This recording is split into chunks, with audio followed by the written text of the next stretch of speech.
Aditya L1 की launching का, सीधी तस्वीरें आपके टीवी स्क्रीन पर।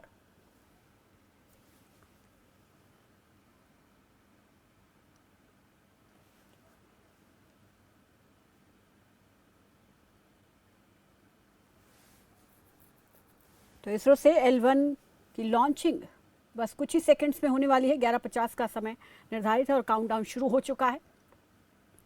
कुछ ही देर में इसको लॉन्च किया जाएगा। तो चांद के बाद अब सूरज की स्टडी की और इसरो आगे बढ़ रहा है।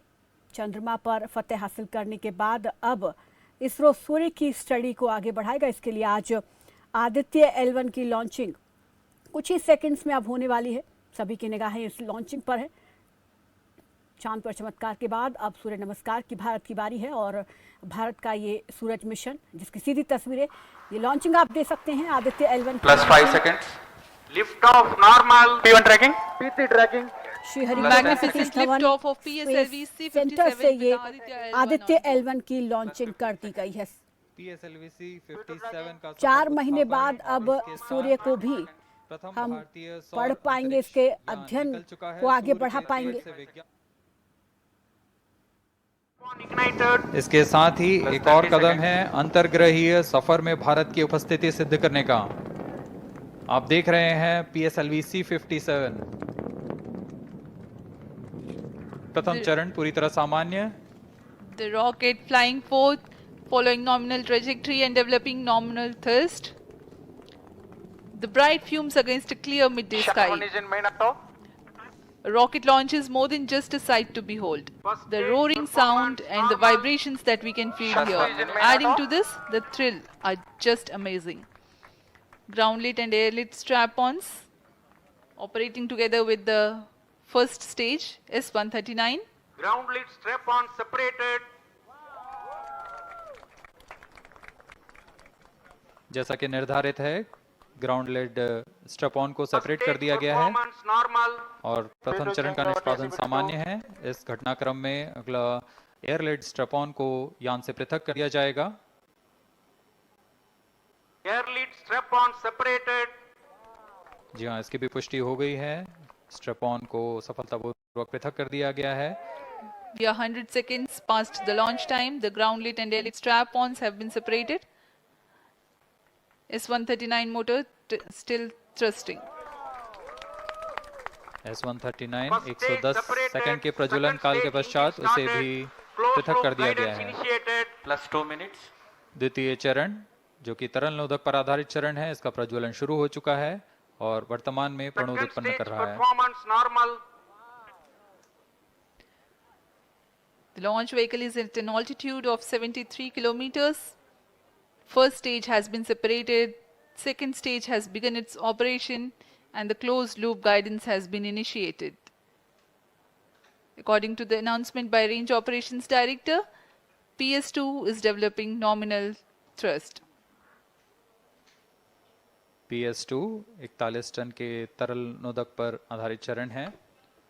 इसमें विकास इंजन द्वारा 800 किलो न्यूटन का प्रणोद उत्पन्न होता है और इसका प्रज्वलन काल लगभग 150 सेकंड का।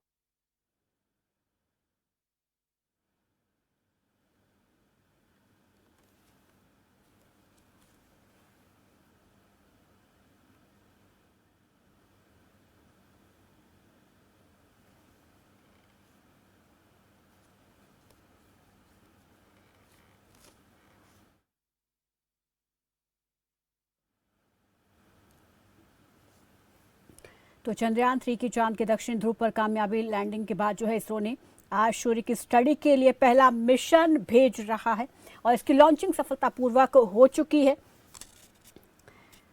11:50 का समय इसका निर्धारित था। PSLV C57 के आदित्य L1 को सफल तौर पर लॉन्च कर दिया गया है। Past the launch time.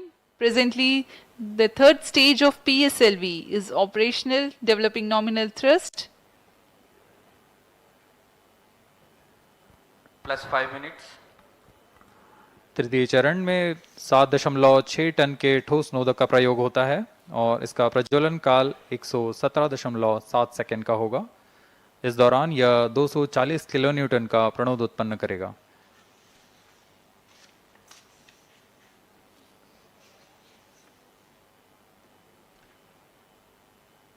वर्तमान में यान की ऊंचाई 134 Third किलोमीटर stage performance तथा normal. सापेक्ष गति 5.96 किलोमीटर प्रति second.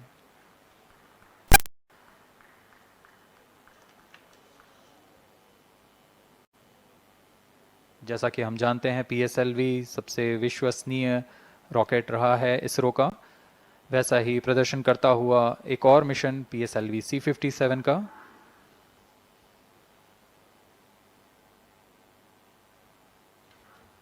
For the present mission, after PS3 completes Plus its 6 burn minutes. duration, a coast phase of 200 seconds will follow, in which the rocket will continue to be steered while there is no development of thrust.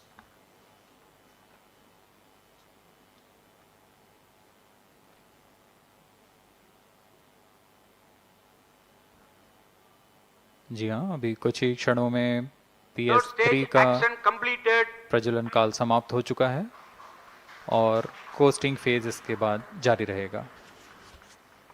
Vehicle in combined hosting for approximately 200 seconds.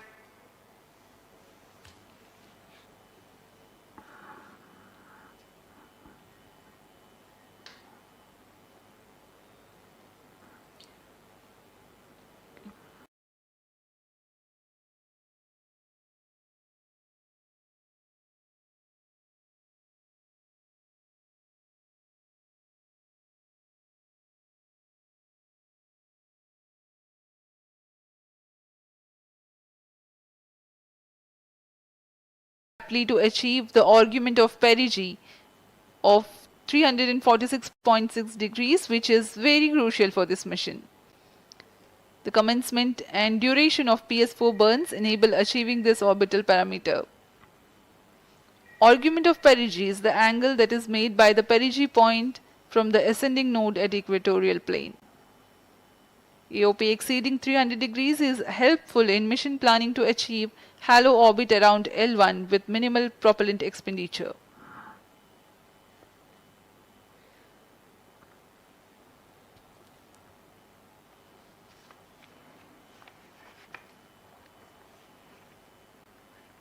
सभी वैज्ञानिक गहनता से अध्ययन करते हुए इन आंकड़ों का, जो कि ग्राउंड स्टेशन द्वारा प्रसारित किए जा रहे हैं। वर्तमान में PS3 PS4 combined costing phase जारी है। यान की ऊंचाई 170 किलोमीटर तथा सापेक्ष गति 7.32 किलोमीटर प्रति सेकंड है।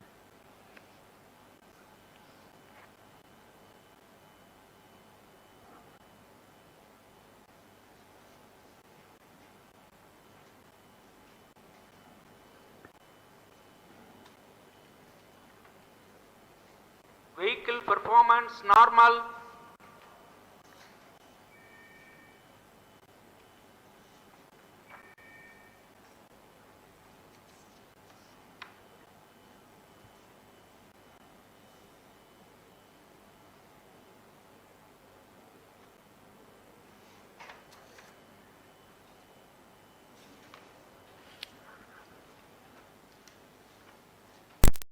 Plus 9 minutes.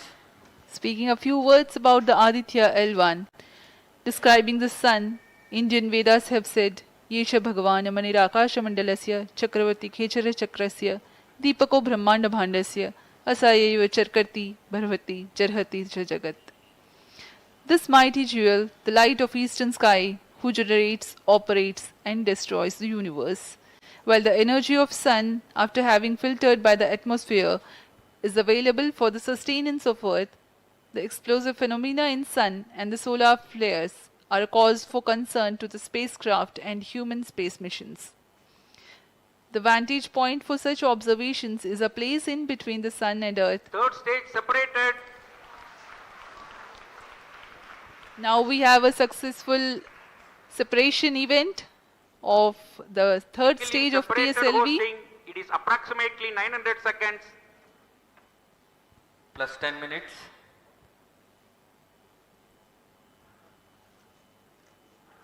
जी हाँ, तृतीय चरण को सफलतापूर्वक Vehicle पृथक कर दिया performance गया है normal. और अब PS4 कोस्टिंग फेज पर है। इस दौरान कोई भी प्रणोद उत्पन्न नहीं हो रहा है। यान प्राप्त संवेग से आगे बढ़ता हुआ और निर्धारित पथ का अनुकरण करता हुआ जा रहा है। We are 627 seconds from the launch. For another 600 more seconds or so, we will be getting tracking data from the BIAX ground station.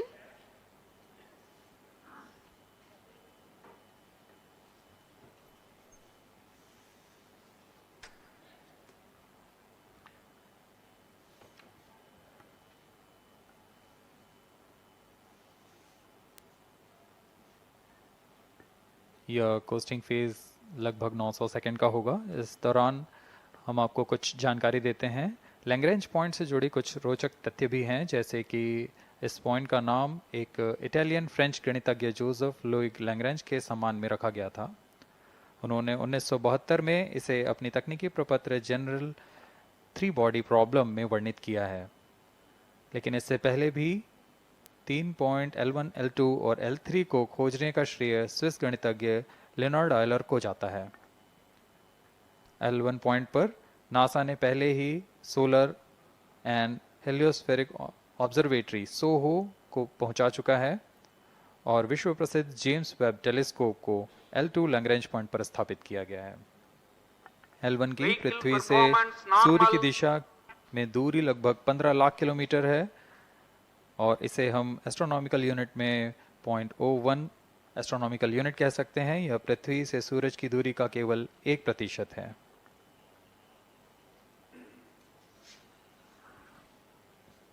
The vantage point for observing sun is a place in between the sun and earth where direct visibility exists to the sun while continuous communication link exists with the earth. These observations will generate a forewarning about disturbances in near earth space environment which could pose danger to the communication systems and spacecrafts. Various thermal and magnetic phenomena on the sun are of extreme nature, which cannot be replicated in labs. The best way is to observe the sun up close.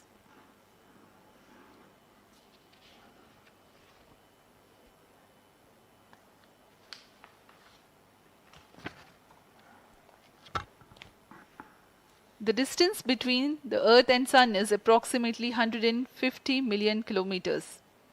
At the central region of the Sun, known as core, the temperature can reach as high as 15 million degrees Celsius. Power source for the Sun is nuclear fusion of hydrogen atoms that takes place in the core. The visible surface of Sun is relatively cool and has a temperature of about 5,500 degrees Celsius. The Aditya L1 spacecraft is planned to be placed in a halo orbit around the Lagrangian point Vehicle 1 performance or normal. L1 of the Sun-Earth system, which is about 1.5 million kilometers from Earth, roughly 1% of the distance to Sun. A halo orbit is a periodic three-dimensional orbit near the Lagrange point in the three-body problem of orbital mechanism. The object in this orbit stays in place by the gravity of Earth and Sun. It requires little energy for station keeping. Several probes have been placed in space to observe the Sun by various space agencies. Lagrange's point L1 is a great location for solar explorers such as Aditya L1, as it allows for an unobstructed view of the Sun that is never eclipsed by Earth. At L1, Aditya L1 will join spacecraft such as ESA's Solar Heliospheric Observatory or SOHO, which has been at L1 since 1996. Lagrange point एक ऐसी जगह है अंतरिक्ष में जहां अगर कोई चीज़ पहुंचती है तो वह वहीं बनी रहती है, क्योंकि लैग्रांज पॉइंट पर दो बड़े द्रव्यमानों का गुरुत्वाकर्षण खिंचाव बराबर हो जाता है और इसमें एक अभिकेंद्रीय बल है कि जो कि पिंड को दोनों द्रव्यमान के साथ बनाए रखता है। ऐसे 5 लैग्रेंजियन पॉइंट्स होते हैं पृथ्वी और सूर्य के बीच। इन पॉइंट्स में अंतरिक्ष यान को भेजकर कम से कम ईंधन की खपत पर या उस स्थान पर अंतरिक्ष प्रयोगों को अध्ययन के लिए बनाए रखा जा सकता है। आदित्य L1 उपग्रह को भी ऐसे ही लैग्रेंज पॉइंट 1 पर स्थापित किया जा रहा है। अंतरिक्ष यान को यहां तक पहुंचने में 125 दिन का समय लगेगा।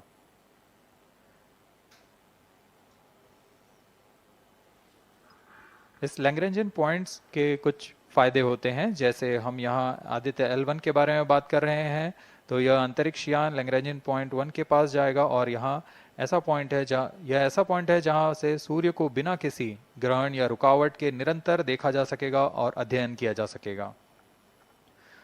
दूसरा फायदा यह कि विभिन्न मापन या विश्लेषणों के लिए किसी भी तरह की रुकावट या कमी नहीं आएगी। वायु न होने की वजह से इससे दूर तक स्पष्ट देखा जा सकेगा। लैग्रेंज पॉइंट पर इस वेधशाला को रखने का मुख्य कारण यह भी है कि यहाँ उपग्रह लगभग स्थिर रहेगा और उपग्रह के अभिवृत्ति नियंत्रण के लिए अधिक ईंधन की आवश्यकता नहीं होगी।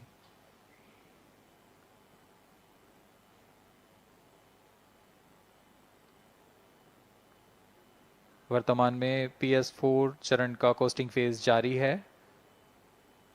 अब यान की ऊंचाई 280 किलोमीटर तथा सापेक्ष गति 7.18 किलोमीटर प्रति सेकंड है। अब यह उचित अभिवृत्ति प्राप्त कर पुनः प्रज्वलित किया जाएगा।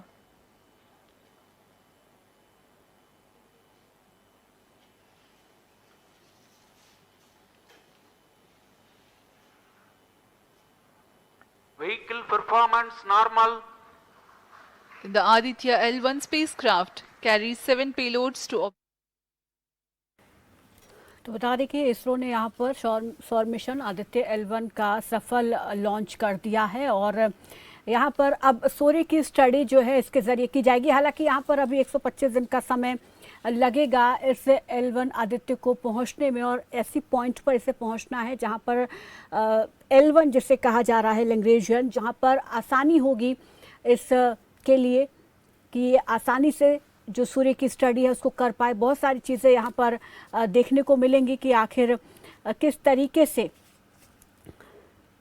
आगे और अचीव किया जा सकता है इस क्षेत्र में। तो चंद्रयान की चांद के दक्षिणी ध्रुव पर कामयाब लैंडिंग के बाद इसरो ने सूर्य की स्टडी के लिए अपना पहला मिशन भी सफलतापूर्वक लॉन्च कर दिया है। आदित्य L1 इसका नाम है और इसकी सफल लॉन्चिंग हो चुकी है। 4 स्टेज वाला ये रॉकेट है और जिसे लॉन्च किया जा चुका है। 125 दिन अब इसे लगेंगे। L1 पॉइंट पर ये पहुंचेगा जहां से सूर्य की ये अच्छे से स्टडी कर पाएगा। इसी पर हम विस्तार से बात करेंगे। जल्दी हमारे साथ 2 खास मेहमान जुड़ेंगे जिनसे हम पूरा विस्तार से जानेंगे कि आखिर इसका क्या फ़ायदा भारत को होने वाला है, साथ ही साथ इसका मोटिव क्या है, इसका उद्देश्य क्या है, क्या खोजा जाएगा इसके ज़रिए। और फिलहाल हमारे साथ यहाँ पर भगवान सिंह वैज्ञानिक जुड़ गए हैं, उनका रुख कर लेते हैं। उन्हीं से हम आसान भाषा में समझेंगे इस मिशन के बारे में। भगवान जी नमस्कार, स्वागत है आपका खबर फास्ट पर। नमस्कार। यहाँ पर बिल्कुल चंद्रयान पर सफलतापूर्वक दक्षिणी पोल पर लैंडिंग करने के बाद अब इसरो ने सूर्य मिशन को यहाँ पर अपना सफलतापूर्वक लॉन्च कर दिया है। आप इसे किस तरीके से देखते हैं? प्रीति जी, बहुत बहुत धन्यवाद मुझे खबर फास्ट में बुलाने के लिए। सबसे पहले तो मैं ISRO chairman mister S Somnath ji को और पूरी जो वैज्ञानिक टीम है उनको बधाई देना चाहूंगा कि चंद्रयान 3 की सफलता के बाद में अभी जो हम आदित्य L1 है, जो सूर्य मिशन है, उसकी तरफ आगे बढ़ रहे हैं और जिसकी सफलतापूर्वक लॉन्चिंग आज हुई है। 4 स्टेज का, जैसा आपने बताया कि वो इंजन है। और इसके साथ ही प्रीति जी, मैं आज का जो दिन है इसमें हमारे जो इसरो और भारतीय अंतरिक्ष कार्यक्रम के जो जनक हैं डॉक्टर विक्रम साराभाई, उनको जरूर याद करना चाहूंगा कि उन्होंने उस समय के तत्कालीन प्रधानमंत्री पंडित जवाहरलाल नेहरू को डॉक्टर विक्रम साराभाई ने कन्विंस करके Indian national committee on space research जो 1962 में बनाई थी और उसके बाद में जो इसरो बनी 1969 में और 1972 में फिर डिपार्टमेंट ऑफ स्पेस बना। तो आज जो हम एक छोटा सा पौधा उन्होंने लगाया था उसको एक वट वृक्ष होते हुए देख रहे हैं। और यही कारण है कि आज हम भारतीय होने के नाते एक बहुत ही गौरवपूर्ण क्षण की अनुभूति कर रहे हैं, क्योंकि हम सभी लोग एक के बाद एक जो सफलताएं और जो ऊंचाइयां इसरो छू रहा है, उन सबके हम आज देखने के गवाह बने। तो मैं आपके साथ सभी देशवासियों को बधाई देना चाहूंगा। और ये जो मुख्य उद्देश्य है आज इस आदित्य L1 का, वो ये है कि सूर्य का जो कोरोना है और जो फोटोस्फीयर है और क्रोमोस्फीयर है, उसके बारे में किस तरह की एक्टिविटीज वहां पे चल रही हैं और किस तरह की जो रिएक्शंस हैं वो वहां पे हैं, तो उसके बारे में जो जानकारी लेनी है वो हमारा मुख्य उद्देश्य है। और सबसे इंटरेस्टिंग बात यह है कि अभी कई सारे लोग सोचते हैं कि इस तरह का मिशन ये क्या सूर्य के ऊपर जाके लैंड करेगा। बिल्कुल। ऐसा कुछ भी नहीं है, क्योंकि अभी जो इसकी डिस्टेंस है वो पृथ्वी से जो फाइनल पॉइंट पे है, जब ये आदित्य एल1 पहुंचेगा तो वो 1.5 मिलियन किलोमीटर के आसपास होगी। और आपको ये सोचकर अचंभा होगा कि वो जो दूरी है सूर्य से वो 148.5 मिलियन किलोमीटर होगी। तो हम अंदाजा लगा सकते हैं कि सूर्य के कितना दूर होगा। और इसी कारण से इसके ऊपर जो 7 अलग अलग पेलोड, जो इंस्ट्रूमेंट जिनको हम कह सकते हैं, वो लगाए हुए हैं, जिनमें से जो 4 इंस्ट्रूमेंट हैं वो एज ए रिमोट सेंसर, वो दूर से जो सूर्य की सतह के ऊपर जो क्रियाएं हो रही हैं उनके बारे में जानकारी देंगे। और जो 3 इंस्ट्रूमेंट हैं जिनको हम बोलते हैं इन सीटू, वो स्पेस क्राफ्ट के ऊपर ही रहकर वहां पर जो गतिविधियां हो रही हैं उनके बारे में जानकारी देंगे। बिल्कुल, यहाँ पर L1 पॉइंट जो चुना गया है, कहा जा रहा है कि ये वहाँ पर L1 पॉइंट पर पहुँचेगा और उसके बाद अपनी जो स्टडी है उसको शुरू करेगा। तो इस पॉइंट को ही आखिर क्यों चुना गया? क्योंकि यहाँ पर गुरुत्वाकर्षण बल को लेकर कुछ कहा जा रहा है, ग्रेविटी को लेकर कहा जा रहा है कि इस जगह पर जो है ग्रेविटी है या नहीं है, जिस वजह से आसानी होगी इसे पढ़ने में। इसके बारे में चाहूँगी कि आप थोड़ा विस्तार से इसके बारे में बताएं। प्रीति जी, जैसे कोई भी 2 सेलेस्टियल बॉडी होती है, जैसे इस केस में हम सूर्य की और पृथ्वी की बात कर रहे हैं, तो उनका जो गुरुत्वाकर्षण है, इनके बीच में कोई भी ऑब्जेक्ट होगा उसको अपनी अपनी तरफ खींचने की कोशिश करेगा। तो ये जो लैग्रेंजियन पॉइंट जो हम बता रही है कि ये 5 पॉइंट हैं, और ये ऐसे पॉइंट्स हैं जिनके ऊपर जो पृथ्वी की तरफ से जो अट्रैक्शन है, ग्रेविटेशनल अट्रैक्शन, और जो सन की तरफ से ग्रेविटेशनल अट्रैक्शन है, वो एक दूसरे को नलीफाई कर देगा, उसको इक्वलाइज कर देगा। और यहाँ पर किसी भी स्पेस क्राफ्ट को अगर हम रखेंगे तो उसका फायदा हमें ये होगा कि वहां से उसको मिनिमम फ्यूल की जरूरत होगी और ये एक स्टेबलाइज पोजीशन में होगा। तो L1 की जब हम बात करते हैं तो ये एक ऐसा पॉइंट है जहां पर जो पृथ्वी का आकर्षण है और जो सूर्य का आकर्षण है, वो वहां पर जो सेंट्रीपिटल फोर्स है उसको इक्वलाइज कर देते हैं। इसका मतलब ये हुआ कि उस पॉइंट पर रिलेटिवली स्थिर रहने में स्पेसक्राफ्ट को अपना कोई फ्यूल लगाने की जरूरत नहीं होगी, मिनिमम फ्यूल का यूसेज होगा। और वो एक ऐसा पॉइंट है जहां पर कोई भी सेलेस्टियल ऑब्जेक्ट या कोई भी ऑकल्ट हिंड्रेंस, मतलब वहां से सूरज को लगातार 24 घंटे देखा जा सकेगा और किसी भी तरह की बाधा उसको देखने में नहीं आएगी। इसी कारण से ये जो L1 पॉइंट है इसको भारतीय वैज्ञानिकों ने चूज किया। बिल्कुल। और जो 7 पेलोड्स इसमें लगाने की बात कही गई है कि 7 पेलोड्स इसमें लगाए गए हैं, उनकी क्या भूमिका रहेगी सर यहाँ पर? प्रीति जी, बहुत अच्छा प्रश्न है और मैं कोशिश करूंगा कि इसको उसी तरह से सिंपल भाषा में बताने की कोशिश करूं। तो इसमें जो 4 पेलोड हैं वो है हमारे, जिनको हम रिमोट सेंसिंग पेलोड्स बोल देते हैं, सुदूर संवेदन पेलोड। तो ये पेलोड ऐसे हैं जो खासतौर पर हमारे सूर्य के बारे में स्टडी करेंगे, जिनमें पहला है जिसको हम बोलते हैं VELC। VELC का मतलब हुआ विजिबल एमिशन लाइन कोरोनोग्राफ।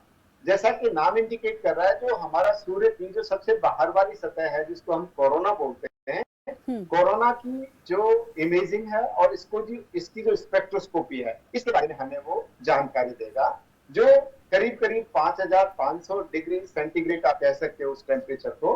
और वहां से कोरोना से जो कई बार देखा होगा कि हम बोलते हैं सोलर फ्लेयर्स, कि जैसे एक तरह से जो अग्नि की लपटें निकल रही हैं सूरज से, और वहां से मास भी इजेक्ट होता है, कुछ जो मास इजेक्ट होता है, इसके बारे में हमें वो इमेजिंग करेगा। और जो दूसरा इंस्ट्रूमेंट है जिसको हम बोलते हैं स्यूट मतलब solar ultraviolet imaging telescope. तो ये एक ऐसा टेलीस्कोप है जो फोटोस्फीयर और क्रोमोस्फीयर, जो आउटर लेयर है उसको हम कोरोना कहते हैं, और उसके बाद में हमारा फोटोस्फीयर क्रोनोस्फीयर। तो इन दोनों जो लेयर्स हैं, इनके बीच में क्या गतिविधियां चल रही हैं वो उनकी इमेजिंग करेगा, दोनों नैरो बैंड में भी और ब्रॉड बैंड में भी। तो इससे हमें उसका जो फोटोस्फीयर और क्रोमोस्फीयर का जो डिटेल्ड संरचना है उसके बारे में जानकारी मिलेगी। तीसरा जो रिमोट सेंसिंग पेलोड है उसको हम बोलते हैं सोलैक्स। जो सोलेक्स एस है उसका solar low energy x-ray spectrometer, जो वहां पर जो आपके आयंस हैं, लो एनर्जी आयंस, उसको ये स्पेक्ट्रोमीटर के जरिए हम ऑब्जर्व करने की कोशिश करेंगे कि वो फ्लेयर से जो आयंस निकल रहे हैं वो किस तरह के हैं। और इसी तरह से जो चौथा जो रिमोट सेंसिंग पेलोड है उसका नाम है high energy L1 orbiting x-ray spectrometer, जिसको हम हैली 1OS भी बोल देते हैं। जी। तो इसका जो पर्पस है, जैसा कि नाम इंडिकेट कर रहा है, this is hard x-ray spectrometer, और इससे जो हाई एनर्जी पार्टिकल्स हैं उसके बारे में, जो सन फ्लेयर्स में जो हाई एनर्जी आयंस और पार्टिकल्स होंगे उनके बारे में हमें जानकारी मिल पाएगी। और प्रीति जी, अगर आप समय दें, इसके साथ साथ तीन जो हमारे पेलोड हैं जिनको हम बिल्कुल। बोलते हैं इन सीटू। जी सर, कंटिन्यू रखिए अपनी बात। तो जो इन सीटू हमारे पेलोड्स हैं, आप इनको आम भाषा में हम इंस्ट्रूमेंट भी कह सकते हैं। जी। ये है, सबसे पहला है, उसको बोलते हैं हम Aditya solar wind particle experiment, जिसको हम एस्पेक्स कहते हैं। और इसका जो पर्पस है वो प्रोटॉन्स हैं और जो हैवी आयंस है उनकी डायरेक्शन के बारे में, और जो सोलर विंड है उसके बारे में हमें जानकारी लेने में सहूलियत रहेगी। और उसके साथ साथ में एक और है जिसका नाम आप आम भाषा पापा Aditya solar wind plasma analyser package for Aditya, plasma analyser package for Aditya, इसका शॉर्ट में नाम पापा है। तो जैसा कि नाम इंडिकेट कर रहा है, इससे जो सोलर विंड और जो पार्टिकल एनालाइजर है उसके अंदर इलेक्ट्रॉन्स और जो हैवी आयंस है उनकी जो प्रेजेंस है, उनकी डिस्ट्रीब्यूशन है और उनकी जो डायरेक्शन है वो किस तरह की है, इसके बारे में हमें जानकारी मिलेगी। और जो लास्ट है, सातवां पेलोड है, उसको एक मैग्नेटोमीटर जो मैग्नेटिक फील्ड है वहां पर जो सन की वजह, सूर्य की वजह से, तो उसके तीन अलग अलग कंपोनेंट हैं जिनको हम एक्स, वाई और जेड, तीन अलग अलग डायरेक्शन में, बी एक्स, बी वाई और बी जेड, इन तीनों डायरेक्शन में जो मैग्नेटिक फील्ड है और इंटरप्लेनेटरी जो मैग्नेटिक फील्ड हम बोलते हैं उसके स्ट्रेंथ कैसी है और क्या मेजरमेंट्स हैं, उसके बारे में हमें जानकारी मिलेगी। बिल्कुल। और एक आखिरी सवाल यहाँ पर मैं ये जानना चाहूँगी, क्योंकि इसरो ने एक सूर्य की तरफ कदम बढ़ाया है, मिशन सूर्य शुरू किया है, तो ऐसे में इसका यहाँ पर मोटिव आपने बताया, लेकिन आगे इसमें क्या संभावनाएं हैं भारत के लिए, विश्व के लिए, किस तरीके की संभावनाएं इसमें, और जब स्टडी धीरे धीरे और ये क्राफ्ट ऊपर जाकर करेगा तो किस तरीके की संभावनाएं आप इसमें देखते हैं? प्रीति जी, जैसा कि मैं बात कर रहा था, अगर हम अंतरिक्ष क्षेत्र की बात करते हैं तो 1962 से जिस तरह से भारत ने एक नोवाइस के तौर पर अपना प्रोग्राम शुरू किया और धीरे धीरे, चाहे वो सैटेलाइट लॉन्च व्हीकल के फैब्रिकेशन की बात है, चाहे वो रिमोट सेंसिंग सैटेलाइट्स की बात है, या अभी हमने देखा जैसे इंटरप्लेनेटरी मिशन की, जो शुरू के जो ऑब्जेक्ट्स थे या जो ऑब्जेक्टिव था इसरो का, उस समय हमारा मेन फोकस था कि हम अर्थ ऑब्जर्वेशन के रूप में किस तरह से अपने आप को सेल्फ रिलायंट कर सकते हैं। लेकिन जैसा कि हम जानते हैं कि science leads to exploration and exploration leads to science. जब आप एक इस तरह का एक अंतरिक्ष मिशन को आप बना पाते हो जिसमें आप रिलायबली ना केवल अपने सैटेलाइट्स को, आप फॉरेन सैटेलाइट्स को भी लॉन्च करना शुरू करते हो, तो उसके साथ ही जो भारतीय अंतरिक्ष अनुसंधान संगठन है उसने जो इंटरप्लेनेटरी मिशन है, जैसे हम बात कर रहे थे मंगलयान की, जैसे हमने बात की अभी चंद्रयान 3 की सक्सेसफुल लॉन्चिंग की। और प्रीति जी, आपको ये जानकर खुशी होगी कि आज का ही दिन, आज से 4 साल पहले था जब चंद्रयान 2 की सफलतापूर्वक लॉन्चिंग हुई। आज ही के दिन लॉन्चिंग हुई थी और आज ही के दिन हम ये आदित्य L1 की लॉन्चिंग देख रहे हैं। तो ये जो कदम है इसरो के धीरे धीरे मजबूती के साथ जिस डायरेक्शन में हम आगे बढ़ रहे हैं, तो आने वाले समय में आप शुक्रयान की सफल लॉन्चिंग देखेंगे और अगली साल 2024 की जब हम बात करेंगे तो एक ऐसा मिशन इसरो लॉन्च करेगा जिसको हम गगनयान बोलते हैं। गगनयान जिसमें कि हम जो ह्यूमन है उनको स्पेस में, जो इंडियन अंतरिक्ष अनुसंधान संगठन है, वो जो मानव है उसको अंतरिक्ष में भेजने की कोशिश करेंगे। और ये एक हमारा कदम होगा कि अगर हम चंद्रमा के ऊपर आने वाले समय में अगर हम अपने वैज्ञानिकों को भेजना चाहते हैं, एक एस्ट्रोनॉट को भेजना चाहते हैं, तो उसकी तरफ हमारा एक मुख्य कदम होगा। और जैसा कि आप समझते हैं कि इस तरह के जो मिशन होते हैं इनमें चाहे वो यूरोपियन स्पेस एजेंसी है, क्योंकि उनका एक बड़ा डीप स्पेस नेटवर्क है, तो हमारा इसरो ने जो यूरोपियन स्पेस एजेंसी जिसको हम ईसा बोलते हैं, उसके साथ मिलकर जो डीप जो स्पेस नेटवर्किंग है और जो डाटा हमारा इन आदित्य L1 से आएगा, तो इनको किस तरह से हम अलग अलग साइंटिफिक एक्सपेरिमेंट्स में यूज कर सकते हैं, उसके लिए एक मील का पत्थर साबित होगा। बहुत बहुत शुक्रिया सर हमारे साथ जुड़ने के लिए, विस्तार से आसान भाषा में सब चीज़ों को समझाने के लिए। तो आज यहाँ पर PSLV C57 आदित्य L1 की सफल लॉन्चिंग इसरो की तरफ से कर दी गई है। हालांकि अभी 125 दिन का समय इसे वहाँ पहुँचने पर, जब ये वहाँ पहुँच जाएगा तो सूर्य की जो स्टडी है वो कर पाएगा और इससे बहुत सारे और रहस्य वो खुलेंगे और साथ ही साथ आगे इसकी स्टडी की वजह से बहुत सारी चीज़ें जो हैं वो देखने को मिलेंगी। पृथ्वी पर किस तरीके से जीवन को सूर्य प्रभावित करता है, ये सब चीज़ें यहाँ पर अभी अध्ययन का विषय है और जब ये ऊपर पहुँच जाएगा तो उसके बाद ये चीज़ें और क्लियर होंगी। तो इसरो धीरे धीरे अंतरिक्ष विज्ञान में भी एक के बाद एक कदम बढ़ा रहा है और आज एक और कदम सूर्य की ओर इसरो ने यहाँ पर बढ़ाया है। फिलहाल मेरे साथ बस इतना ही, दीजिए इजाज़त, नमस्कार।